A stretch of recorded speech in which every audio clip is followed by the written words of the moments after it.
Today's guests are Kyla Kazuschyk,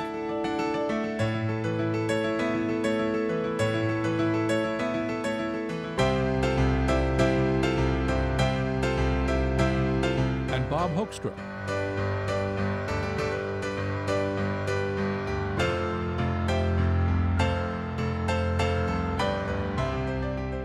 We join their conversation in the faculty lounge. And got my Master of Fine Arts in Costume Technology. And why Ohio University? Why? That's a pretty small school. Mm-hmm. Well, a lot of bigger schools teach either just design or just technology. Like they'll teach you how to either draw a costume or draw a set or draw props, but they won't teach you the construction process of how the costume goes together or how the set or props are built. Or they'll teach you the other way. They'll just teach you how they're built but not teach you how to design. So in Ohio, I learned about what the designer goes through in arriving at a rendering to design a costume, and also how to work from that rendering to build a costume. Did you learn to render? Mm-hmm. But I don't enjoy that as much as I like building costumes. Did you take art classes when you were? Mm-hmm. A lot of figure drawing. Mm-hmm. And now explain exactly what it is you do. Well, the costume designer, the first step in the design process is the designer meets with the director and discusses the themes in the play and the concepts for each character. And then they create renderings, which are just a drawing of the character in costume. Mm-hmm. And then they take those renderings to the costume shop. In different places, the costume shop is staffed differently. Obviously, if theater has more money, they're going to have a bigger staff. In university theater, it's a smaller staff. But whoever is there, whether it's a costume shop supervisor, a shop manager, cutter drapers, master drapers, tailors. You just ran by a roles. whole bunch of names of jobs that I've never heard of. Drapers and what are these people? You know what's funny? What I'm trying to explain, I teach a 15-week-long class, which I'm going to give you a brief, in a nutshell, what it all is right here. I could give me the syllabus version. Well, there's just a team of people that work together to create a costume, and each person has different roles. And if you have the money to have a fully fleshed out team, then you have it. But if you don't, then it's just a few people. So that's what I'll explain how it works at UCF. It's just me and the shop manager. I'm the shop supervisor, and I handle the day-to-day operations of the shop. And the shop manager handles budgeting and overseeing the big picture. So the design process, the designer comes to me with her renderings for the show. Mm-hmm. And we talk about what kind of materials, what fabrics she wants them built out of, how she wants them to look. Basically, she explains the renderings, like where seams are, where zippers are. That's the designer's choice rather than your choice? Well, it's a combination. It's always a collaboration, because sometimes designers will design things that aren't possible.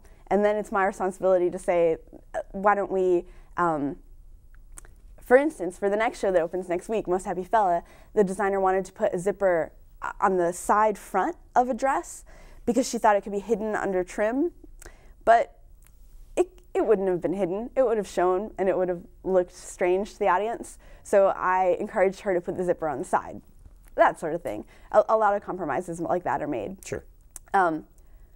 Yeah, so I meet with the designer and discuss how she wants them built, and then based on that, I either draft or drape patterns for everything. Uh-huh. You draft or drape. Mm-hmm. Those are the two basic methods for arriving at a pattern. Drafting is taking the actor's measurements and using geometry and math, drawing out the shape of the patterns on paper, and then cutting them out of fabric. And draping is taking a piece of fabric and a dress form and draping what the shape of the pattern will be, and then putting that back into a paper pattern. For most things that I do a combination of a little bit of draping and a little bit of drafting, depending on if it's something more flowy, like a bias cut dress, it's easier to drape that than to draft it. But things that are more structured, tailored garments, you always want to draft them before creating them. Aren't there programs to do this now? Yeah, and in fact, we just went on a costume symposium to Walt Disney World, and their costume shop is almost entirely computerized. They have programs that draft the patterns and can size them up to any different size of an actor, and then they can print out the patterns. No one even has to draw them, and then they can enter that into a cutting machine where they lay out all the fabric on a table and a laser cuts the shape out. Those programs are so expensive. They're not practical. They're not affordable. You have to be Disney to afford them. And the robots will never entirely, it's my theory that robots will never entirely replace humans. The human eye and the human hands will always see details that you can't get a machine to see. You always have to fit a garment on an actor's body and make adjustments. I would assume Disney still does that. For. I mean, after they're cut, they're still... There's still plenty of employees in their costume shop that still fit everything. Sure. So how long have you been at UCF? I just started this semester. I've just been there a few weeks. How about you? How long have you been at UCF? 14 years I've been hanging out. You've been here a while. Yeah, I've been here a while. Right. I want to know more about this whole field. You specifically talk about building this, not about the design side. You chose not to go into the design side? Yeah, design isn't necessarily everyone's goal. Like, it's not everyone's goal if they're studying performance to be an actor in movies. Some people want to act in smaller theaters. You know, you don't always... People that don't know about an industry have an idea of what they think everyone's goal, the top of the field is, but it's not my goal to design. I'm not as interested in that. I'm more interested in the building process, creative problem solving, and actually physically sewing and fitting on actors and building things. Is this for you a temporary stop at a university, be an academic theater, or does it look like a career? So far, I really enjoy it. I enjoy it a lot. Every other job I've had before this has been temporary, because in theater, pretty much every job is temporary. You are contracted to work for the season, and then after that season, they'll ask you back, or you can ask to come back, but it's your choice to go to another theater for the next season. But academic theater, of course, you can come back year after year and teach. So far, I think I like it, but we'll see. I've already signed on for next summer to go back to my summer job at the Colorado Shakespeare Festival, where I've been the past 3 summers. Because in summer, there aren't as many students at UCF. They don't need all of the theater staff there. They don't need a lot of us in the summer. Oh, yeah. What do you do in the summers? Well, this past year was really interesting. Normally, I was at the university teaching, but this past summer, I actually went out and was a construction supervisor on a big construction site. Oh, cool. Just as to do something different, and it was an interesting summer. But we could maybe talk about that later. I still want to know more about this whole thing. Do you get to choose the fabrics, or does the designer do that? And are they specialty fabrics, very different than what the fashion industry uses? Or you just go to Joann Fabrics and pick some stuff up? It's a combination of a lot of that. In Orlando, there aren't any, well, there's only one specialty fabric store, Sewing Studio, off 436. Otherwise, if you can't find it at Sewing Studio, you have to get it at Joann's. And those are our only sources in Central Florida. What makes it a specialty thing? Is there something unique about the fabrics that you like to use in the theater? In my class, I spend about 3 weeks teaching them about fabrics. Okay, well, give me the syllabus version again. Of that. Different fabrics are higher quality than others, and in theater, a lot of times you can cheat quality for durability. Usually, what you can find at Joann's is sufficient for what we need to do. At other theaters, if you have the time to go to New York and shop at the fabrics stores there's plenty of stores with a wider variety of fabric. At Joann's, you're not going to get the same variety. And in Miami also, when I worked down there's a lot of specialty fabric stores. But the problem with specialty fabric is it's always going to be more expensive than a polyester blend that you can get at Joann's. And sometimes more expensive on theater will read just the same as something that is more durable and less expensive. Okay. And the designer mainly chooses the fabric, but they can sell it with whoever is constructing them a lot. On Most Happy Fella, the show that opens next week that's set in the 1920s, the designer wanted a lot of bias cut dresses, of things that were sheer and things that were satin, and those aren't appropriate for every design. They won't always hold up. They won't always give the shape that the designer wants. And so it's my job to step in and say, maybe we should choose something thicker for that. Maybe we should choose something of a different weight, of a different fabric for that. But the designer does most of it, all of the color choices. I mean, they'll consult with me if they have a question about what color they like better, or. But so it's a collaboration. Everything in theater is collaboration. Where have you worked before? Directly before here, I was at the Florida Grand Opera in Miami as their costume coordinator. I left that position actually because they they are pretty new in their program and they're just growing. And they started out as just a rental house where they only rent the costumes and they don't do any building of them. And now they just opened a new performing arts center down there, and they're moving to a place where they will be able to build more costumes, but they're not there yet. So what I did when I was there was mostly organize rentals, which is not really what I enjoy to do. I don't like being behind a computer. I would rather be behind a sewing machine or at a cutting table. Before that, I worked at the Washington National Opera, and I worked at the Santa Fe Opera and the Colorado Shakespeare Festival that I'm going back to next summer. And those were internship type positions or very short-term positions? How long have you been for the season.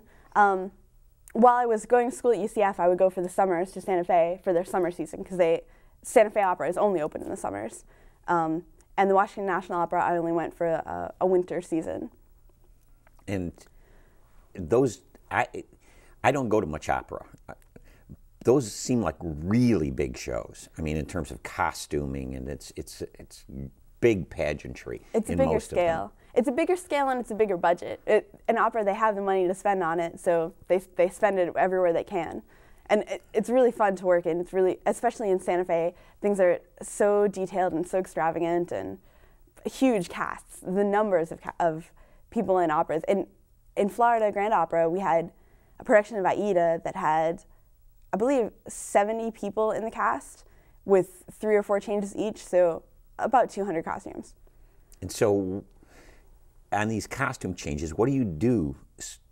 I've worked a little bit in theater. How do you build these quick change costumes? Somebody runs off the stage and 15 seconds later they're back on in a whole new costume. How do you do that? Mm-hmm.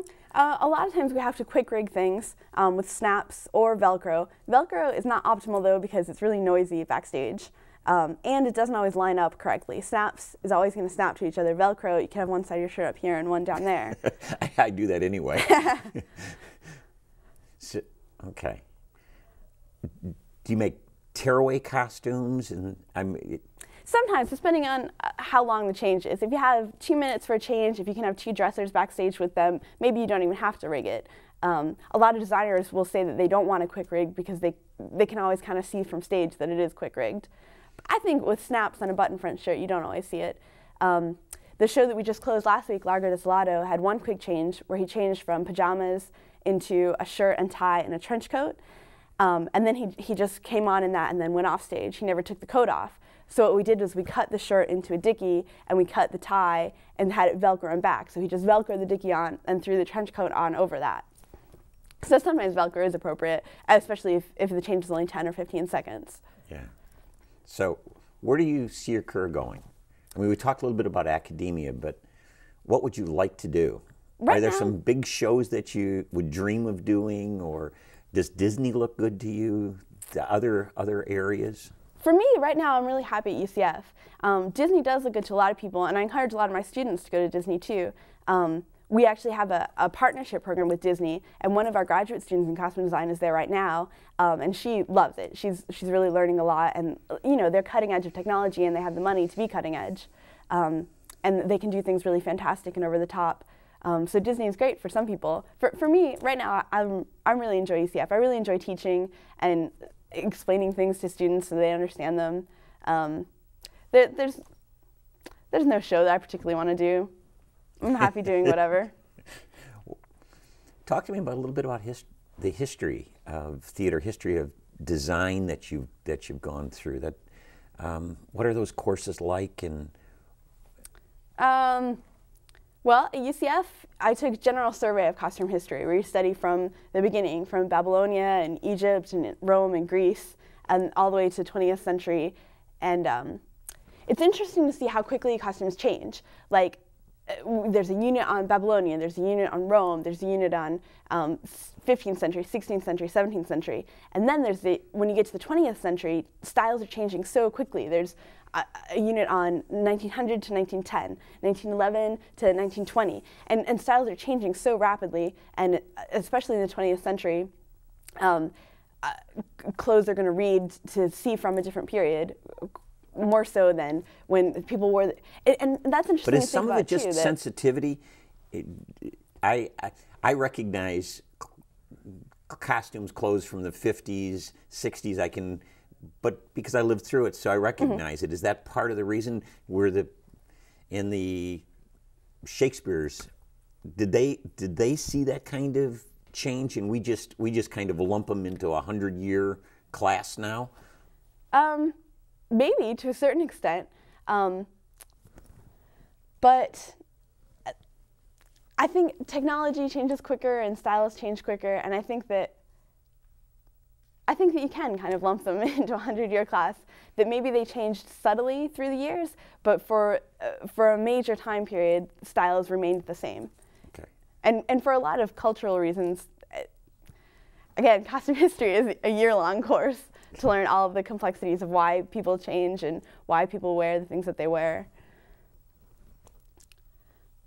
And why do we wear what we wear now? That's the impossible question. But what is driving fashion in the United States right now? Do you have an opinion on that?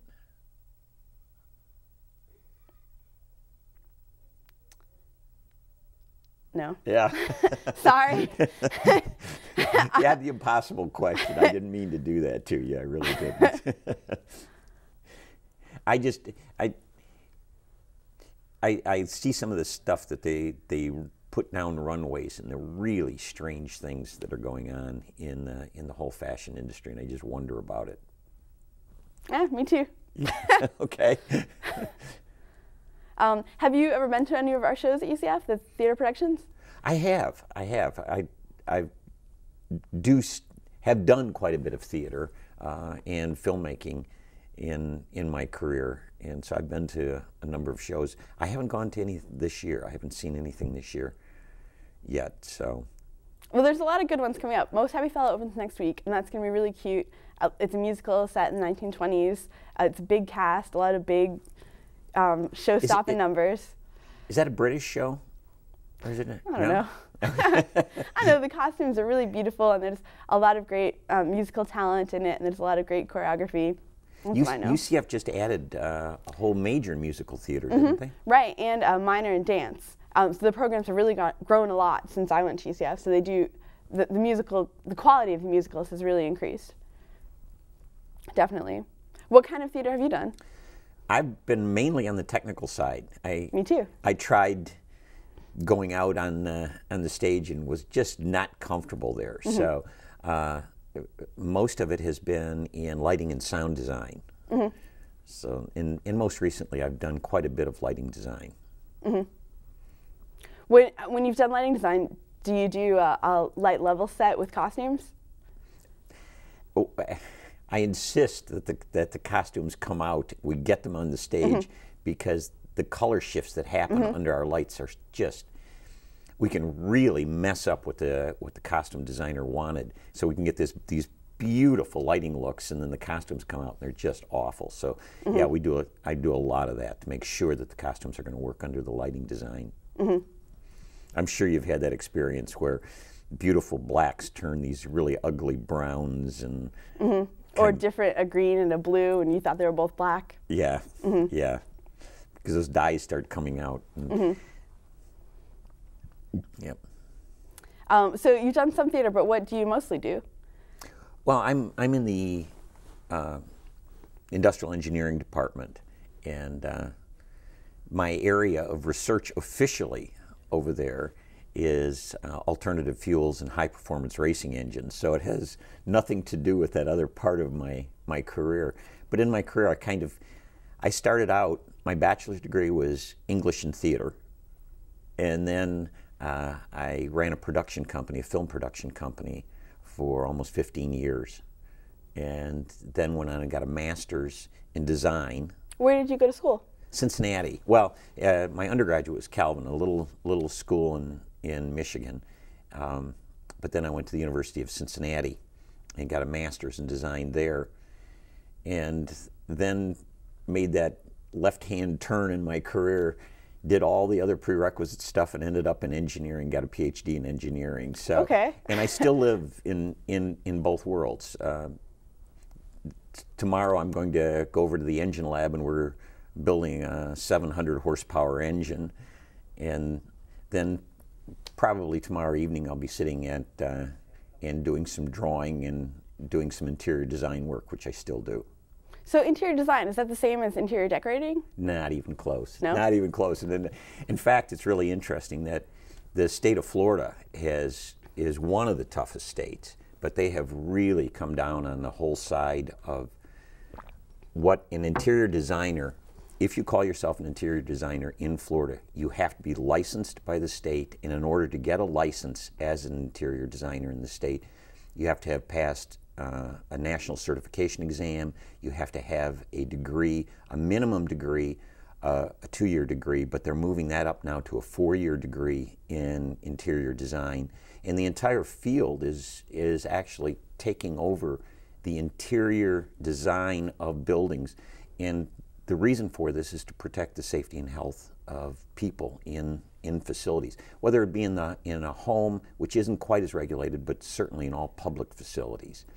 And so the field, the way it's developing now, is architects are doing the exterior planning of the building, and interior designers are taking over and doing the interior planning, of the flow of it, ensuring that the ADA requirements, the requirements for the disabilities are all met. Hallways are wide enough, they're not too long, there aren't blind hallways, and all of that kind of thing that can be really critical in an emergency situation.